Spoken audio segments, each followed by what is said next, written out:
నేను ఎక్కువసేపు మాట్లాడినాను అనుకోండి, నా వల్లనే ప్రాబ్లం అవుతుంది. నా వల్లనే ప్రాబ్లం అయితే కూడా నేను నీడనే ఉంటాయి అడిగివాను నేను. ఈ ఒక్క డైలాగు పొద్దుగాలు లేస్తే మా అమ్మ కాడికెంచి సెట్ మీద ఉన్న డైరెక్టర్లు, స్టేజ్ మీద ఉన్న సుమక్క, నా ఆన్ స్క్రీన్ పెళ్ళాం దర్శిగాడు, ప్రతోళ్ళు దీంతో సావదొప్పుడే నన్ను పొద్దుగాలు లేస్తే చాలు. అరే నువ్వు తొందరగా మాట్లాడు, నీ వల్ల ప్రాబ్లం అయితే మళ్ళీ ఫ్లైట్ మిస్ అయితే. రే జోగిపేట రవిరా ఇక్కడ ఆల్రెడీ రైస్ పెట్టిండ్రు అక్కడ, రే కర్రీ తీసుకొని పోవాలి. నిజమైన అర్జున్ రెడ్డి నేను రా. మల్లికార్జున్ రెడ్డి రా నువ్వు, మల్లికార్జున్ రెడ్డి.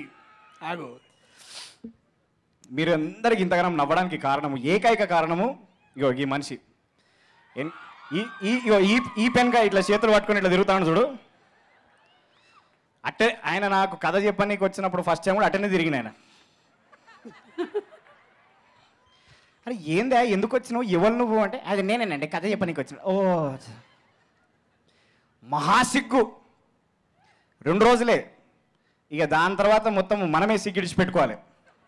గా లెవెల్ అన్న విప్పిస్తాడు ఈయన. మామ అంతే కదా మామ.